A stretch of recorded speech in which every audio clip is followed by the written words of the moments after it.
শাস্ত্র উপদেশ দিচ্ছে ঈশ্বর, নিশ্চয়ই পারবে, ও নিশ্চয়ই পারবে এই নিষ্ঠুর বিধান ভাঙতে। বাবা ঈশ্বর, ঈশ্বর আমায় ডাকছো মা? হ্যাঁ বাবা, ডাকছি। দেখি মা, তোমার চোখে জল, তুমি কাঁদছো মা?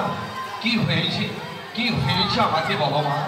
তোমার চোখের জল যে আমি সহ্য করতে পারি না মা। ওরে, ওরে, আরে কচি ফুলের মতো মেয়েটা কোন সালে আজ যে ওর বিধবা হয়ে গেল রে। ওর স্বামী আজ মারা গেল। সে কি, এই তো সেদিনও দেখলাম ও বাড়ির দাওয়ায় বসে পুতুল নিয়ে খেলা করছে, হাসছে, গুনগুন করে গান গাইছে।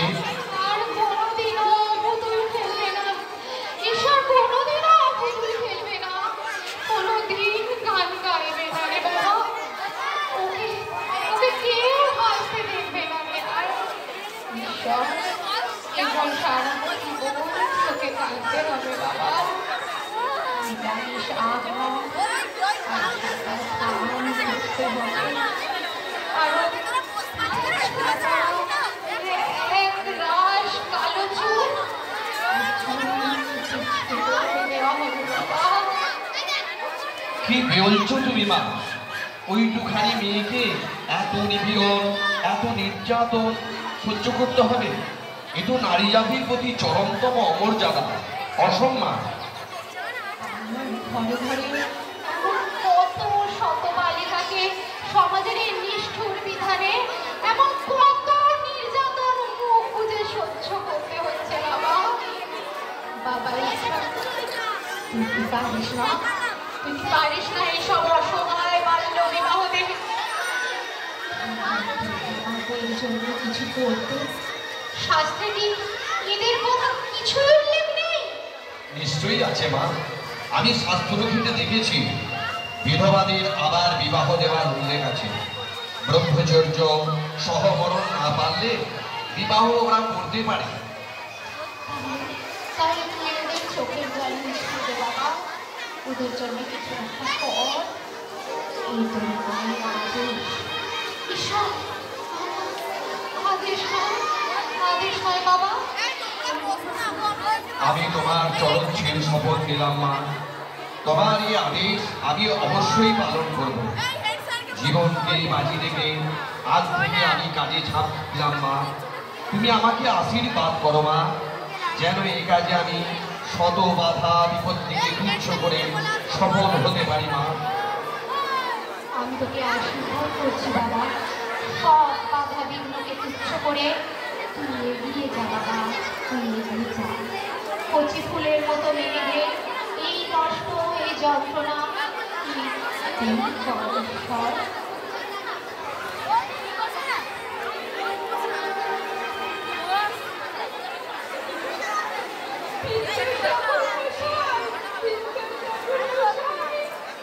এ কি করছেন মা?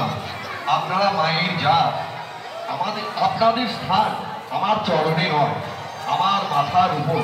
বলুন মা, বলুন মা, কি হয়েছে আপনার? আমার এই কন্যার এই বয়স থেকে এই বৈধব্য বীরকে আমি চোখে দেখতে পারছি না। ওর মুখের দিকে আমি তাকাতে পারি না। ওর এইটুকু বাচ্চা মেয়ে যখন বলে মা এটা খাবো, ওটা খাবো, একটা শাড়ি পরবো, পুজোর সময় এটা করবো, ওটা করবো, তখন মা হয়ে ঈশ্বর, বলো ঈশ্বর, তোমার প্রচেষ্টায় গভর্নমেন্ট বিধবা বিবাহ আইন চালু করতে বাধ্য হয়েছে, এতে আমি খুব খুশি।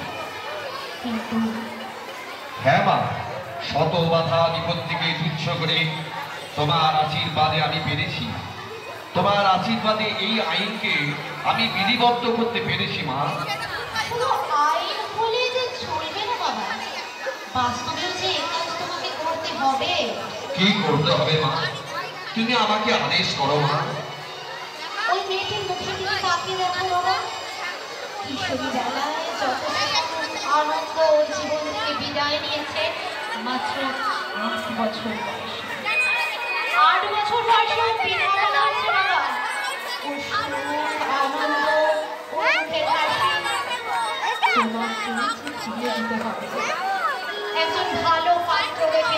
ওর বিবাহের ব্যবস্থা করতে হবে বাবা।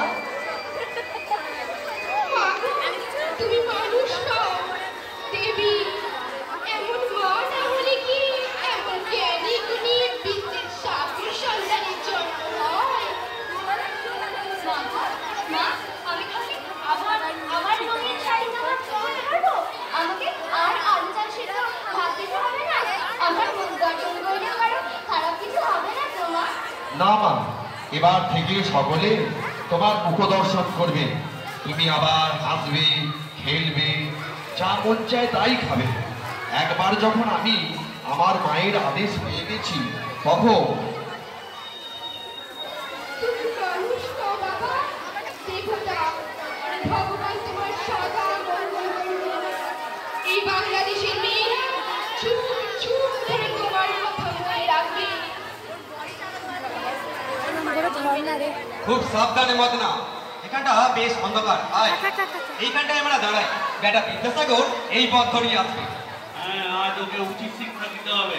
বেটা সমাজের নিয়মকানুন সব উচ্ছন্নে বানাবে। রাধাকান্তকে বড় পণ্ডিত জমিদার উনি পুঁথিপত্র ঘেটে দেখেছেন বিধবা বিবাহ কোনো শাস্ত্রে নেই, তাই এই ব্যবচার আমরা সহ্য করবো না। ওই ওই ওই আসছে বিদ্যাসাগর, লাঠি কান বাক্যে